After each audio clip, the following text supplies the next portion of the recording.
Dari ubun-ubun ini, cahaya turun, menjalar lewat sinar sehalus helai rambut yang terbelah 100, bisik Ki Suradipa. Jika hatimu cukup bening, cahaya itu akan tumbuh sebesar lidi, mengiris kegelapan pikiran yang tak perlu, mengurangi karma tertentu. Seorang guru hanya membuka jalan, sisanya adalah hasil dari ketekunanmu sendiri. Hari ini bukan tentang kekuatan, ucapnya lirih. Setelah inisiasi, mereka keluar dari gua seperti orang yang baru saja menerima senjata. Tubuhnya terasa ringan. Ia langsung berlarian seolah telah mendapat jurus. Ia tertawa senang. Ki Suradipa senang saja melihat tingkah mereka. Setidaknya ada 2 murid yang tersisa tahun ini. Sementara Naya hanya duduk bersila di bawah pohon bodi. Tangannya menyatu di lutut. Nafasnya dalam dan lambat, seperti akar menembus tanah. Tidak ada gerakan mencolok, tapi langit tampak lebih dekat padanya. Dia hanya berlatih duduk. Di sebelahnya ada Sekar Arunika, dan di sebelahnya lagi Ki Suradipa yang menyaksikan keceriaan Jaya Waskita. Jaya Waskita anak orang kaya. Entah apa motif orang tuanya mengirim anak bungsunya ke pertapaan. Dalam dunia sekuler, nilai adalah angka. Dalam dunia sakral, nilai adalah nafas. Dan dalam nafas Naya, pohon kehidupan mulai bertunas dari dasar. Tak banyak yang melihat, kecuali bumi. Hari Minggu pagi, Jaya dan Naya duduk di depan gurunya dan gadis kecil Arunika di sebelahnya. Ki Suradipa duduk bersila. Wajahnya menghadap sinar matahari pagi yang baru naik dari balik kabut Gunung Kunlun, Jawa. Di hadapan para murid yang tersisa, ia mengajarkan pelajaran paling dasar dan paling mendasar dalam jalan panjang kultivasi, pernafasan Brahma Cakra. Jalan ini bukan soal kekuatan, tapi kejernihan. Nafasmu adalah jembatan antara tubuh, jiwa, dan langit. Ada 3 bentuk nafas yang harus dilatih. Nafas Tantien, menguatkan pusat energi di bawah pusar, tempat prana bumi berkumpul. Nafas dada, mengembangkan kekuatan diafragma dan membuka ruang hati. Nafas gabungan, menyatukan keduanya dalam harmoni, akar dan kelopak bunga cakra, bumi dan langit. Setiap jenis pernafasan dilatih selama 6 minggu, perlahan, penuh kesadaran. Lalu ketika 1 siklus selesai, ia tidak berakhir, justru dimulai kembali dari awal. Seperti musim yang bergilir atau ombak yang tak pernah lelah kembali ke pantai. Latihan ini bukan demi jurus, kata Ki Suradipa, melainkan demi memperbesar sinar antahkarana, jalan cahaya antara pikiran dan jiwa untuk kebangkitan yang lebih besar. Sinar itu berwarna putih keunguan, kata beliau, sehalus rambut yang dibelah 100. Tapi bila dilatih dengan nafas dan ketekunan selama 1 siklus, selama 18 minggu, harapannya bisa membesar menjadi sebesar lidi daun kelapa, menerangi jalan di kegelapan batin manusia.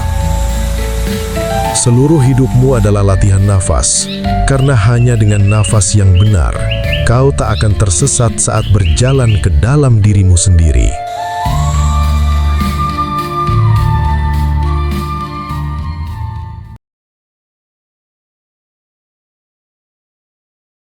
Danau Kembar dan Tanaman Obat. Ki Suradipa bukan seorang petapa dalam arti sebenarnya, tapi seseorang yang bisa mengantarkan seseorang memiliki pengetahuan dasar kultivasi. Bukan pula guru dalam bentuk yang bisa digambarkan oleh buku-buku pelajaran. Tetapi dia hidup dengan melakoni meditasi dan yoga, puja mantra dan doa.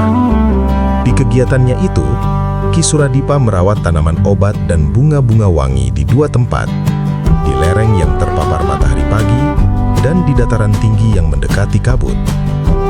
2 ruang yang tak hanya berbeda suhu, karena ada jenis tanaman obat yang tumbuh di suhu dingin dan berkabut, juga menampung tetes demi tetes embun yang turun dari daun pohon dewandaru sebagai bahan ramuan. Semua hal yang berguna dan yang ada di dalam catatan obat gurunya, ia cari dan temukan.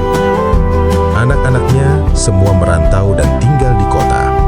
Yang bahkan kadang pulang karena kekurangan uang dan dia minta uang kepada Ki Suradipa. Walau tak banyak, itu menolong dua anaknya. Ia tak pernah kecewa dengan itu. Manusia ada jalannya sendiri. Menjadi seseorang seperti kamu, itu memang sudah digariskan.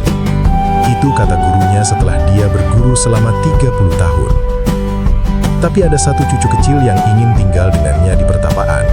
Itu sejak cucunya berumur 3 tahun. Namanya Arunika, secerah cahaya pagi yang belum terkotori debu dunia. Arunika belum bisa baca tulis, tapi telinganya menangkap dengan baik setiap gumam sang kakek.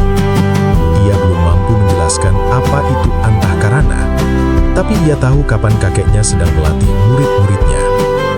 Arunika akan mulai sekolah di desa kecil di bawah gunung pada ajaran baru akan datang. Tapi pagi itu, ia menemani kakeknya menuju danau di lembah. Mereka membawa jerigen air, berjalan pelan, sementara bunga-bunga liar menari di sisi jalan. Naya mengikuti mereka dan mengambil jerigen dari tangan kecil Arunika dan menyatukannya dengan jerigennya.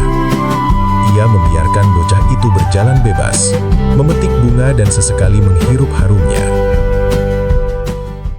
Akar yang mewariskan aroma.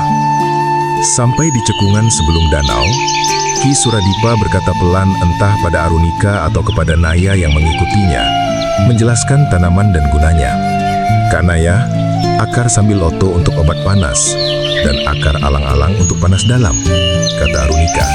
Arunika menjelaskan puluhan tanaman yang dipegang kakeknya, dan kakeknya diam saja karena itu kebenaran. Lalu mereka menyirami tanaman-tanaman itu, airnya diambil dari sungai. Danau kembar tampak indah dari tempat mereka bekerja. Arunika diminta duduk dan bermain oleh Naya. Dirinya dan kakeknya akan bekerja menyiram tanaman-tanaman itu. Jam makan siang, Arunika sudah membakar talas dan membakar umbi kacang tanah di pondok kecil. Tapi begitu melihat api, Naya berhenti dan segera menggantikan Arunika membakar talas dan umbi kacang tanah. Naya, jadi orang tuamu sudah tidak ada. Bapak meninggal sakit, ibu menikah kakek guru. Kakek dan saya merambah hutan mencari dagangan, nenek menjual di pasar desa. Kami juga makan talas dan kadang jagung dicampur beras. Lauknya ya kacang digoreng dan sedikit garam. Kalau beruntung, kakek membawa ikan sungai. Arunika, sebelum sekolah, belajar membaca sama Kak Naya ya. Iya kakek. Sore hari mereka kembali ke pertapaan. Naya membawa talas. Kakek guru membawa bahan ramuan di punggungnya.